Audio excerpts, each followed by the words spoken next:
ശുഭദിനം. എല്ലാവർക്കും നമസ്കാരം. നമുക്ക് പുതിയ പുതിയ വിശേഷങ്ങളിലേക്ക് ഇന്ന് പോയാലോ. എന്തായാലും ഇസബെല്ല രണ്ടും കൽപ്പിച്ചിട്ടാണ് ചന്ദ്രവത്ത് വീട്ടിലേക്ക് വരുന്നത്. അവളുടെ ഉദ്ദേശം ഒന്ന് മാത്രം, നന്ദനെ കാണണം. കാരണം ഹരി വക്കീൽ അരുന്ധതിയുടെ വീട്ടിൽ പോകുന്നതും അവരെ ഭീഷണിപ്പെടുത്തുന്നതും ഒന്നില്ലാതെ എല്ലാം ഋഷി വിളിച്ച് പറയുന്നുണ്ടല്ലോ. ഋഷി തന്നെ ചോദിക്കുന്നുണ്ട്, നിങ്ങൾക്ക് ഇതിൽ നിന്ന് എന്തെങ്കിലും ഒന്ന് ചെയ്തിട്ട് രക്ഷപ്പെടുത്താനാവില്ലേ? ഇസബെല്ല ഞാൻ വിശ്വസിച്ചു, പക്ഷേ ഒന്നും ചെയ്യാനായിട്ട് കഴിയുന്നില്ല. എല്ലാം തകിടം മറിയും, എല്ലാവർക്കും കൂടെ ഒരുമിച്ച് ജയിലിൽ പോയി കിടക്കാം. പേടിച്ച് വിറച്ച് അവൾ നേരെ ചന്ദ്രവത്ത് വീട്ടിലേക്ക് വരുന്നുണ്ടെങ്കിലും സിദ്ധാർത്ഥൻ കാര്യങ്ങളിൽ ഇടപെടുകയാണ്. അതുകൊണ്ട് തന്നെ സിദ്ധാർത്ഥൻ്റെ അനുവാദമില്ലാതെ അകത്ത് പോയി നന്ദനെ കാണാനായിട്ട് ഇസബെല്ലയ്ക്ക് കഴിയില്ല. അങ്ങനെ അവിടെ നിന്ന് അവൾക്ക് നല്ല ഡോസ് കൊടുക്കുന്നുണ്ട്. ഇത്തവണ പ്രഭാവതി അവളെ കൈവിടുകയാണ്. ഇസബെല്ല ഇപ്പോൾ പോകുന്നൊക്കെ പറഞ്ഞിട്ട് അവിടെ നിന്ന് അയക്കുന്നുമുണ്ട്. എങ്കിലും സിദ്ധാർത്ഥൻ്റെ മനസ്സിൽ ചില സംശയങ്ങൾ ബാക്കിയാവുകയാണ്. അതായത് ഇവൾ എന്തിനാണ് ഇടയ്ക്കിടയ്ക്ക് രഹസ്യമായിട്ട് വന്ന് നന്ദൻ്റെ റൂമിൽ കയറി നന്ദനോട് ചർച്ച ചെയ്യുന്നത്?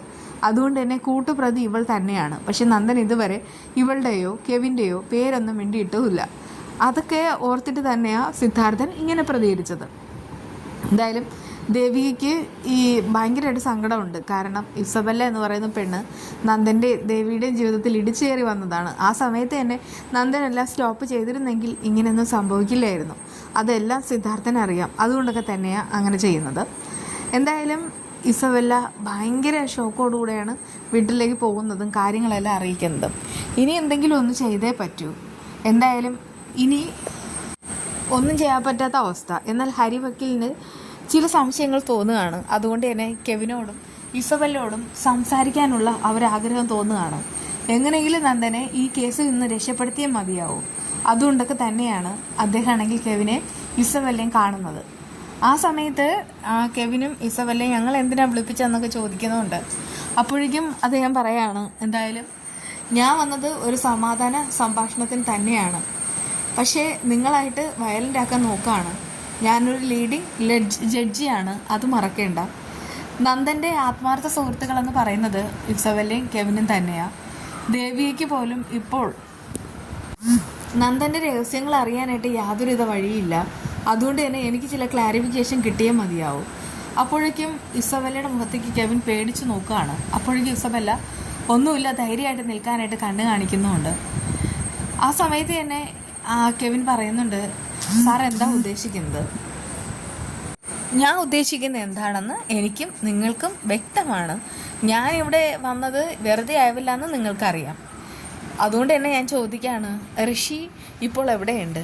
അത് കേട്ട് രണ്ടുപേരും ഞെട്ടിത്തരിക്കുകയാണ്. എന്നിട്ട് പറയുന്നുണ്ട്, സാർ ഋഷി അരുന്ധതി മേഡത്തിൻ്റെ മകനല്ലേ? നന്ദൻ പറഞ്ഞിട്ട് ഞങ്ങൾക്കറിയാം. സത്യം പറഞ്ഞാൽ ആ ഋഷി ഞങ്ങളുമായിട്ട് യാതൊരു കോണ്ടാക്റ്റും ഇല്ല.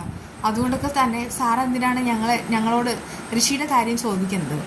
ആ സമയത്ത് അദ്ദേഹം ചിരിക്കുകയാണ്. എന്നിട്ട് പറയുന്നുണ്ട്, എൻ്റെ കയ്യിൽ മതിയായ തെളിവുകളുണ്ട്. ഇനി നിങ്ങൾ ഇവിടെ നിന്ന് ഓടി രക്ഷപ്പെട്ടാലും ലോകത്തിൻ്റെ ഏത് കോണിൽ പോയി ഒളിച്ചാലും ശരി, നിയമത്തിൻ്റെ കയ്യിൽ നിന്ന് നിങ്ങൾക്കൊരിക്കലും രക്ഷപ്പെടാൻ കഴിയില്ല. അതിനെ അനുവദിക്കത്തുമില്ല. നിങ്ങൾക്കൊരു കാര്യം അറിയാവോ? നിങ്ങളിപ്പോൾ ഒരു കൊലപാതകിയാണെന്ന്. അത് കേട്ടിട്ട് ഇസബെല്ലയും കെവിനും മിണ്ടാതിരിക്കുകയാണ്. കണ്ടില്ലേ, ഇത്രയും വലിയൊരു രഹസ്യം പറഞ്ഞിട്ടും നിങ്ങളിങ്ങനെ മിണ്ടാതിരിക്കുന്നു. അതിന് കാരണം എന്താ?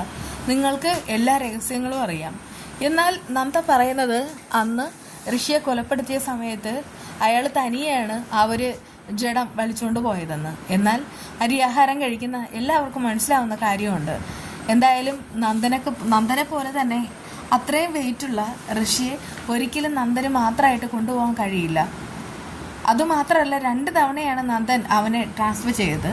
അതായത് അവർ കൃത്യം നടന്ന സ്ഥലത്ത് നിന്ന് നേരെ ഒരാളൊഴിഞ്ഞ വീട്ടിലേക്ക് കൊണ്ടുപോകുന്നു. എന്നിട്ട് ഒരു കുഴിയൊക്കെ മൂടിയതിന് ശേഷം വീണ്ടും അവിടെ നിന്ന് നേരെ കുഴിയുടെ ഭാഗത്തേക്ക് കൊണ്ടുപോകുന്നു. എന്തായാലും നന്ദന് മാത്രമായിട്ട് എല്ലാവരും ഒളിപ്പിച്ചത് ചെയ്യാനായിട്ട് കഴിയില്ല. അതുകൊണ്ടൊക്കെ പറയാണ്, കൂട്ടുപ്രതികൾ നിങ്ങൾ തന്നെയാണ്, അതിൽ സംശയമൊന്നുമില്ല. ആ സമയത്ത് കെവിനാകെ പേടിച്ചിരിക്കുന്നു. അപ്പോഴേക്കും ഇസബെല്ല പറയുന്നുണ്ട്, ഞാനൊരു പെണ്ണാണെന്ന് പോലും മറന്നിട്ടാണ് സാറ് എന്നോടും ഇക്കാര്യങ്ങൾ ഡിസ്കസ് ചെയ്യുന്നത്. ഓ, പെണ്ണാണെന്ന്. എന്തായാലും ഇസബെല്ലയുടെ പാപ്പൻ്റെ എല്ലാ സഹായവും ഉണ്ടാവുമല്ലോ അല്ലേ? കാരണം അയാൾക്ക് മക്കളില്ല. അത് കേട്ടിട്ട് ഇസബെല്ല ചോദിക്കുന്നുണ്ട്, എന്തിനാണ് പാപ്പനെയൊക്കെ ഇതിൽ വലിച്ചിഴക്കുന്നത്?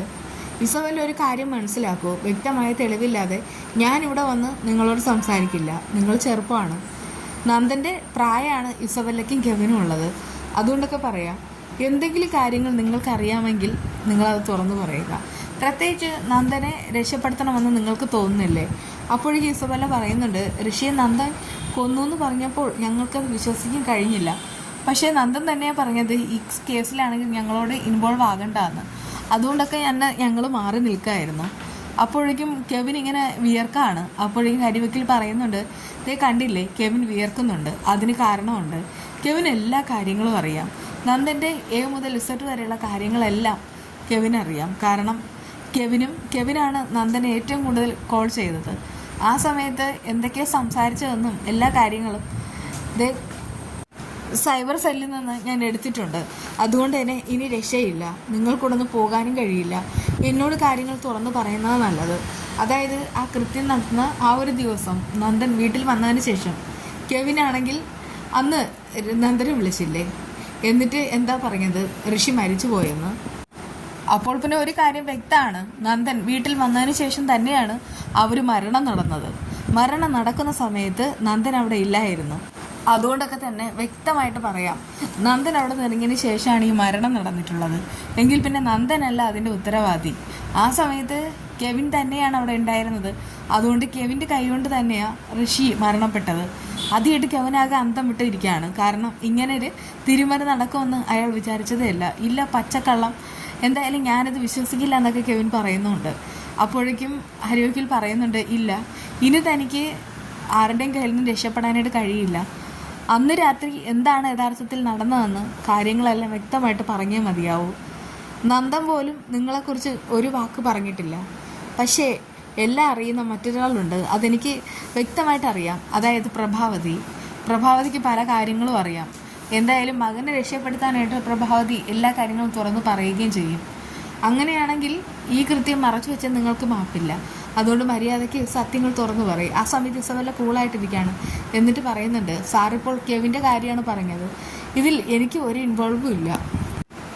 ആഹോ, അങ്ങനെയാണോ? നല്ല ഫ്രണ്ട്സ്. കണ്ടില്ലേ കെവിൻ, ഇസബെല്ല നിന്നെ ഒറ്റി പറഞ്ഞു. അതുകൊണ്ടൊക്കെ പറയാണ്, ഇനി കാര്യങ്ങളൊക്കെ തുറന്നു പറയുന്നത് നല്ലത്. അപ്പോഴേക്കും കെവിൻ ദേഷ്യത്തിൽ തന്നെ ഇസബെല്ലയെ നോക്കുകയാണ്. എന്നിട്ടാണെങ്കിൽ ആ ഹരിവക്കിനോട് പറയുന്നുണ്ട്, എനിക്കൊന്നും അറിയില്ല, തനിക്കൊന്നും അറിയാത്തതല്ല, താനായിട്ടെല്ലാം മറയ്ക്കുന്നതാ. ഇനി 2 ഓപ്ഷൻ മാത്രമേ ബാക്കിയുള്ളൂ. ഒന്നുകിലാണെങ്കിൽ തന്നെ ഈ ഇസബെല്ലയോ അല്ലെങ്കിൽ ഋഷിയെ കൊല്ലാൻ ഏൽപ്പിച്ചവരോ നിന്നെ കൊല്ലും, അല്ലെങ്കിൽ പിന്നെ നിനക്ക് ജയിലിലേക്ക് പോകേണ്ടി വരും. ജീവൻ വേണോ മറ്റെന്ത് വേണോ എന്ന് നീ തന്നെ തീരുമാനിക്കുക. എല്ലാം തുറന്നു പറഞ്ഞേ മതിയാവും. ആ സമയത്ത് കെവിൻ പൊട്ടിക്കരയാണ്. എന്നിട്ട് പറയുന്നുണ്ട്, സാർ എന്നെ രക്ഷിക്കണം, ഇതല്ലാതെ വേറെ വഴിയില്ല. എന്തായാലും ആ സമയത്ത് ആ ഹരിവക്കിൽ ഇസബെല്ല നോക്കി ചിരിക്കുന്നുമുണ്ട്. അദ്ദേഹം എന്തൊക്കെയാണോ ഉദ്ദേശിച്ചത് അതൊക്കെ തന്നെ നടക്കാൻ പോവുകയാണ്. അദ്ദേഹം വിരിച്ച വരയിൽ കെവിനും ഇസബെല്ലയും കുടുങ്ങിക്കഴിഞ്ഞു. വീണ്ടും കാണാം, ബൈ.